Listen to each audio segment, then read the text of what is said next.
Hello दोस्तों, आज के वीडियो में हम प्रश्नावली 2.1 के प्रश्न संख्या 6 को देखेंगे।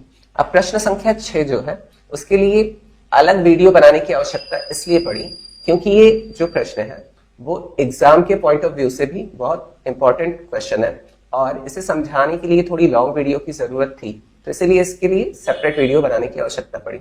और ये जो बहुपद के शून्यकों के ज्यामितीय अर्थ है, तो इसके लिए देखिए आज जो हम पढ़ेंगे वो रैखिक बहुपद के लिए पढ़ेंगे। अब बहुपद कई प्रकार के होते हैं, जैसे कि रैखिक बहुपद और द्विघात बहुपद, त्रिघात बहुपद, है ना।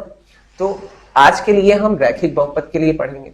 और अगर आप लोगों को वीडियो अच्छा लगे और नेक्स्ट इसका पार्ट चाहिए तो आप लोग कमेंट में बताइएगा, उसके लिए भी मैं एक सेपरेट वीडियो लाऊंगा, ठीक है। तो इस वीडियो को आप लास्ट तक देखिएगा अच्छे से समझने के लिए। तो चलिए यहां स्टार्ट करते हैं हम। बहुपद के शून्यकों के ज्यामितीय अर्थ। अब देखिए बहुपद के शून्य क्या होते हैं। अब बहुपद तो हमें पता है क्या होता है।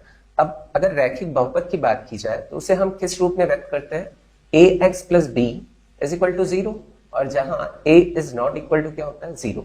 अब मान लीजिए कोई भी बहुपद मैं ले लूं, जैसे कि 2x plus 3 is equal to 0, ठीक है। तो अब यहां इस बहुपद का शून्य क्या कहलाएगा, x की जो वैल्यू होगी वही इस बहुपद का शून्य कहलाएगा। मतलब x की ऐसी वैल्यू मैं रख दूं जो इसका मान कितना कर दे, शून्य कर दे। तो इसका अगर हमें पता करना है तो कैसे करेंगे, प्लस 3 इधर चला जाएगा, माइनस 3 हो जाएगा, और ये 2 इसमें गुणा के रूप में है तो नीचे आ जाएगा। तो -3/2 जो है वो इस बहुपद का क्या है, शून्य है, और यही हमें पता करना है। अब देखिए रैखिक बहुपद की बात हो रही है, इसलिए x की वैल्यू कितनी मिल रही है हमें, सिर्फ 1, है ना। 1 मतलब x पे 1 घात है, तो इसीलिए इसे रैखिक बहुपद कहा जाता है। अब द्विघात बहुपद होगी तो x की कितनी वैल्यू मिलेगी हमें, 2, क्योंकि x पे कितना घात होता है, 2, ठीक है। तो चलिए इसे हल करते हुए हम अच्छे से समझते हैं और इसके ज्यामितीय मतलब ग्राफी, इसका जो चित्र बनेगा उसे भी हम करेंगे। तो चलिए इसे स्टार्ट करते हैं। ठीक,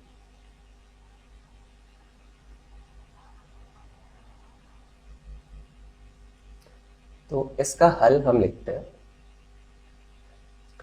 हम जानते हैं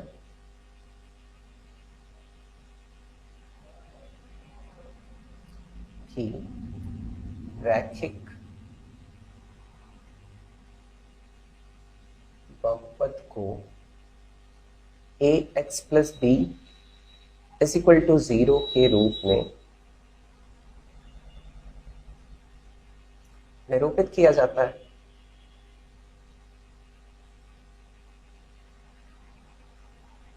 अभी जो टेबल मैंने नीचे बनाया उसकी भी आवश्यकता पड़ने वाली है, आप लोग जानते होंगे, क्लास 9th में भी ये पढ़ा होगा आप लोगों ने। किया जाता है जहां a is not equal to 0 और y बराबर हम क्या मान लेते हैं, यहां पे वही बहुपद मान लेते हैं ax प्लस बी, ठीक है। तो माना कोई रैखिक बहुपद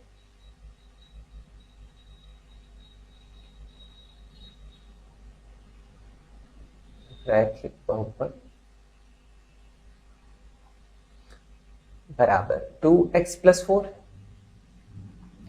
तो y बराबर कितना हो जाएगा, 2x प्लस 4, ठीक है। अब देखिए यहां प्रश्न उठता है कि मैंने 2x प्लस 4 ही क्यों लिया। अगर इसका मुझे शून्य पता करना हो तो एक पूर्णांक मिलेगा इसमें, है ना। जैसे कि अगर मैं इसको इस तरीके से हल करूं, 2x plus 4 is equal to 0, तो x बराबर क्या हो जाएगा, 4 जो है इधर चला जाएगा, -4/2 हो जाएगा। तो 2 से जब डिवाइड करेंगे तो -2, मुझे एक पूर्णांक मिला, है ना। अगर कुछ और ले लूं मैं, अपने मन से देखिए आप लोग कुछ भी ले सकते हैं।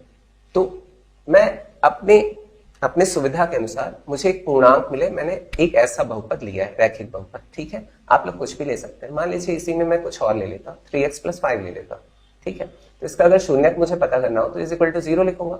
तो x बराबर कितना मिलेगा, -5/3। तो ये क्या है, एक भिन्न है, तो इसे ग्राफ में दिखाना मतलब भिन्नों में दिखाना हो जाएगा। तो इसलिए मैंने एक ऐसा बहुपद लिया है जिसका मुझे एक पूर्णांक उत्तर मिले, ठीक है। तो होप आप लोगों को समझ में आया होगा अच्छे से। तो अब इसके हम मान निकालते हैं। अब देखिए रैखिक बहुपद के लिए कम से कम हम 2 से अधिक मान निकालते हैं, तो यहां पर 3 मान हम निकालेंगे। तो x ऊपर लिख लिया मैंने और y बराबर क्या माना है हमने, 2x प्लस 4। तो x की जो वैल्यू लेंगे उस हिसाब से y की वैल्यू चेंज होती रहेगी। तो सबसे पहले हम शून्य से लेते हैं, तो x बराबर अगर शून्य ले लिया मैंने तो y की वैल्यू कितनी हो जाएगी, ये 2 से शून्य का गुणा हो जाएगा x का, यहाँ बचेगा कितना 4, तो 4 मिल गया। फिर अगली वैल्यू ले लेते हैं 1, तो अगर x बराबर मैं 1 लूं तो y बराबर कितना हो जाएगा, 2 1 कम 2 और 2 और 4 कितना हो जाएगा 6, तो 6 मिल गया। और x की वैल्यू फिर मैं ले लेता हूं -1। अब यहाँ कुछ भी आप लोग ले सकते हैं अपने सुविधा अनुसार, मैं छोटे से छोटा मान आया y का, इस हिसाब से अपने हिसाब से ले रहा हूं, ठीक है। तो -1 अगर लिया मैंने तो x बराबर देखिए y बराबर क्या आ जाएगा मेरा 2 मिलेगा। देख लीजिए अगर x की जगह मैं -1 रखूं तो -1 का गुणा अगर 2 में होगा यहाँ पे तो -2 कर देगा, और -2 को अगर +4 में घटाएंगे कितना आएगा 2 आएगा, ठीक है। अब देखिए इसका ज्यामितीय निरूपण करना है, ठीक है। तो सेम यही थोड़ा सा हल कर लेते हैं। यहाँ देखिए अगर मैं इसे हल करूं तो मुझे -2 मिला था ना यहाँ पे, यहाँ मैंने हल किया हुआ है, -2 मिला था। अब जब इसका ग्राफीय निरूपण करेंगे तो भी हमें -2 ही मिलेगा। कैसे मिलेगा ये समझते हैं। तो चलिए नेक्स्ट पेज पे। अब यहाँ मैंने पहले से ही ग्राफ बनाया हुआ है, तो x बराबर अगर शून्य ले रहे हैं हम तो x बराबर तो यहाँ पे शून्य हो गया, यही शून्य होता है ना। x बराबर अगर शून्य हो गया तो y बराबर कितना मिल रहा था 4, तो एक पॉइंट हमें कहां मिलेगा यहाँ एग्जैक्ट। अब इससे मैं दिखाता हूं ब्लू से, ठीक है, जिससे कि आप लोगों को क्लियर रहे। तो ये पॉइंट मुझे मिला है, दिख रहा होगा आप लोगों को, और x बराबर शून्य है, मतलब x तो शून्य है, कोई बात नहीं है। अब अगला अगर x बराबर 1 लिया मैंने, पॉजिटिव में लिया है, ये पॉजिटिव वाला है, तो x बराबर 1 लिया है तो y बराबर कितना मिल रहा है 6। तो एक पॉइंट मुझे कहां पे मिल जाएगा, इस सीध में मिलेगा, ये सीधा है ना यहाँ पे, ठीक है, दिख रहा है ना, बड़ा सा बिंदी मैंने बना दिया है, तो इसी लाइन में मिल जाएगा। और फिर x बराबर अगर -1 लूं तो -1 इधर पड़ेगा ना x का, तो -1 अगर इधर ले रहा हूं तो 2 कहाँ है, यहाँ, ये यहाँ पे है, तो एक यहाँ पे मिल गया, ठीक है। अब चलिए इन तीनों पॉइंट्स को हम क्या करते हैं, सीधी रेखा से मिला देते हैं। तो अगर हम इन तीनों पॉइंट्स को सीधी रेखा से मिला दें तो देखिए ये कहां पे प्रतिच्छेद करता है, एकदम एग्जैक्ट इसी इन तीनों से होता हुआ जाए, ठीक है। अब देखिए ये कहां पे प्रतिच्छेद कर रहा है, देख रहा है आप लोगों को, ये -2 पे ही कर रहा है ना। तो आप लोग कुछ भी मान रख के देखिएगा, आप लोगों को ना प्रतिच्छेद जहां पे करेगा x पे मैंने बोला था ना कि ये x अक्ष है, ये x और x डैश है ना, और ये y और y डैश है। तो ऐसा मान जो x अक्ष को प्रतिच्छेद कर दे वो क्या कहलाता है, उस बहुपद का शून्य कहलाता है, ठीक है। तो यहां देखिए एग्जैक्ट हमें जो मिला है, सॉरी, ये जो मिला है ये क्या मिला है, -2 पे ये प्रतिच्छेद कर रहा है x अक्ष को, इसीलिए इस बहुपद का शून्य क्या हो जाएगा -2। तो यही चीज इस क्वेश्चन में समझाना था आप लोगों को, है ना, सिंपल।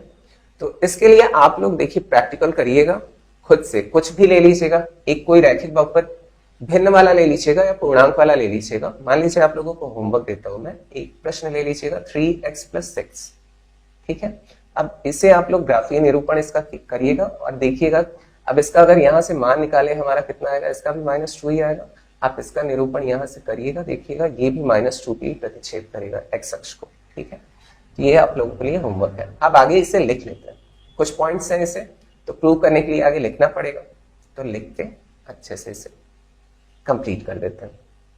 तो यहां से हम ग्राफ में हम देख सकते हैं, ग्राफ में हम देख सकते हैं कि बिंदुओं को मिलाने पर एक सीधी रेखा प्राप्त होती है, एक सीधी रेखा प्राप्त होती है। तथा x अक्ष को -2 पर प्रतिच्छेद करती है। इसका अर्थ